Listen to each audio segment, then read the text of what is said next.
Cécile, bravo Cécile. Se qualifie. Et grâce à Madame de Staël, on s'en souviendra. Madame de Staël, fille de Jacques Necker, d'accord. Cécile, chef d'entreprise dans le domaine de l'édition, du côté de Sully-sur-Loire, du côté de Châteauneuf. Oui. Châteauneuf-sur-Loire, exactement. Alain, bravo. Responsable logistique, il s'en sort bien, habitant au fait, le département de la Seine-Maritime. Seine-Maritime. Guillaume, en tête de course, il a quoi? Il doit avoir 22, 23... 24. 24 ans, interne en médecine, et donc il va falloir choisir. Maintenant, mesdames, messieurs, 40 secondes au chronomètre. Pour ces 4 questionnaires, il faut faire 4 à la suite. Vous êtes 3 et seuls 2 d'entre vous seront qualifiés pour le face-à-face. Et nous avons Zeus. Le thème mystère que vous pouvez découvrir en exclusivité sur Twitter, hashtag QPUC. Et n'hésitez pas à réagir sur le match que nous sommes en train de vivre. Nous avons humour et télévision. Et février, le mois de février dans l'histoire. Voilà. Retour gagnant avec ces 3 candidats qui jouent pour une place en finale samedi, c'est-à-dire après-demain. Semaine de retour gagnant. Je vais prendre le thème mystère. Ordinateur, nous dévoilons ce thème. Le monde à l'envers. Guillaume, ça c'est pour vous. Alors, expliquez-nous, vous êtes à 1 point de la victoire, c'est le stress qui l'emporte. Ouais, à un moment, vous faites envahir par le stress, d'accord? Donc, retour gagnant, j'espère pour vous. Guillaume, interne en médecine, le jeu. Top, quel mammifère volant est notamment représenté par la roussette, dont les individus sont amenés à s'accrocher tête en bas aux branches d'un arbre. Que devient le nombre 2015 si on le lit à l'envers, 5102. En psychologie, comment nomme-t-on la forme d'écriture fréquente chez les jeunes gauchers, consistant à écrire en sens inverse du sens habituel? L'antigraphie. En 2009, dans quel film le héros, incarné par Brad Pitt, n'est-il à l'âge de 80 ans? Passe-t-il sa vie à rajeunir? Benjamin Button. Répétez ça. Benjamin Button. Non. Quelle tarte aux pommes caramélisées, rendue célèbre par 2 sœurs? Tarte tatin. Quel terme désigne un mot ou un groupe de mots pouvant être lus indifféremment de gauche à droite, de droite à gauche? Un pantogramme. Non. Alors ça, c'est comme le mot. C'est dommage parce qu'ils auraient pu me donner des exemples. C'est pas grave, je vais les coincer parce que je connais. Radar. Le mot radar. Oui. Ça, c'est un palindrome. Un palindrome. Palindrome, eh oui. Ah, Radar, palindrome, 2 points, Guillaume.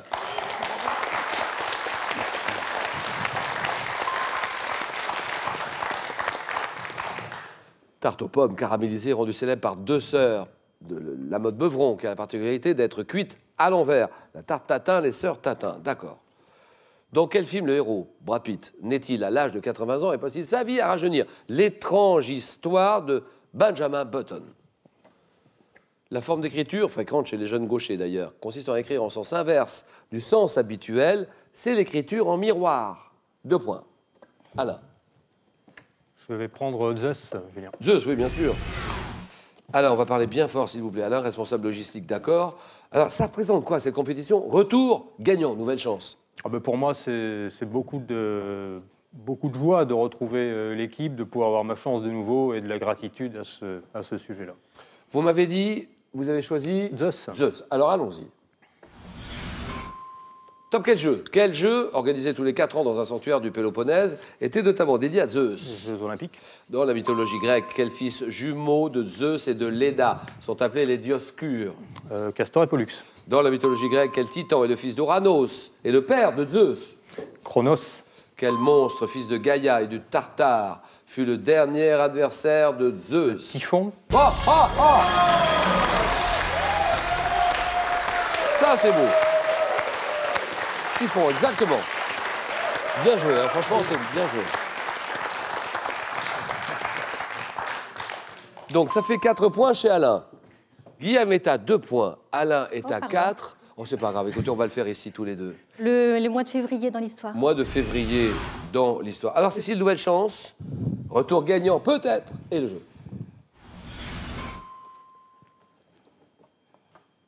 Le mois de février dans l'histoire est top février, 1257. Quelle université parisienne est créée par le Châtelain? 1848 en France. Quel roi doit abdiquer suite aux journées révolutionnaires des 22, 23? Il y a 150 ans, aujourd'hui, à quel philanthrope suisse doit-on la création du comité international de la Croix-Rouge? Albert Schweitzer. Oh non. Février 1525. Lors de quelle bataille François Ier est-il fait prisonnier? Marignan. Prisonnier par Charles Quint? Non. Février 45, quelle conférence réunit Churchill, Roosevelt? Yalta. Le 25 février 1594, quel roi de France? Sacré David de Chartres? Henri IV. Oh oui. Le 16 février 1785, savant français qui présente à l'Académie des sciences une expérience sur la décomposition de l'eau. Lavoisier. Ouais, c'est trop tard. Antoine Laurent de Lavoisier, ça fait combien? 3 points. Yes. 3 points pour Cécile. Bravo. Vous vouliez m'embrasser peut-être? Ah là là là là, mais que c'est bon. Ah, c'est bon, mais c'est bon. Alors, Yalta, vous l'aviez, Yalta, bien sûr. Churchill, d'accord. Il y avait qui? Il y avait Churchill, il y avait Roosevelt, il y avait Staline dans une ville d'Ukraine, la conférence de Yalta. Lors de quelle bataille François Ier est-il fait prisonnier? Charles Quint, la bataille de Pavie. Le philanthrope, la Croix-Rouge, le philanthrope suisse, Henri Dunant, c'est Dunant. Roi, un roi qui doit abdiquer suite aux journées révolutionnaires des 22, 23, 24 février. Louis-Philippe Ier, vous l'avez dit. Et là, vous ne l'avez pas dit malheureusement.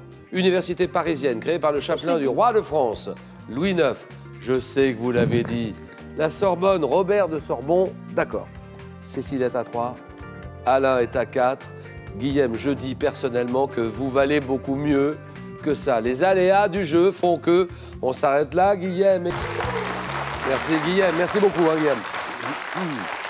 Allez, à présent, c'est 5 000 € que je vous propose de gagner. 5 000 €. Quel type de maillot de bain féminin tire son nom d'un atoll du Pacifique? C'est un bikini, réponse 1. Bermuda, réponse 2. 32 43, allez-y pour vos réponses par téléphone. SMS, vous envoyez 1 ou 2 au 7 10 20. Tirage au sort parmi les bonnes réponses. Cécile est en finale, Alain aussi. Et ils vont jouer tous les deux pour une place en finale de samedi dans cette compétition retour gagnant, le match, le choc, le jeu.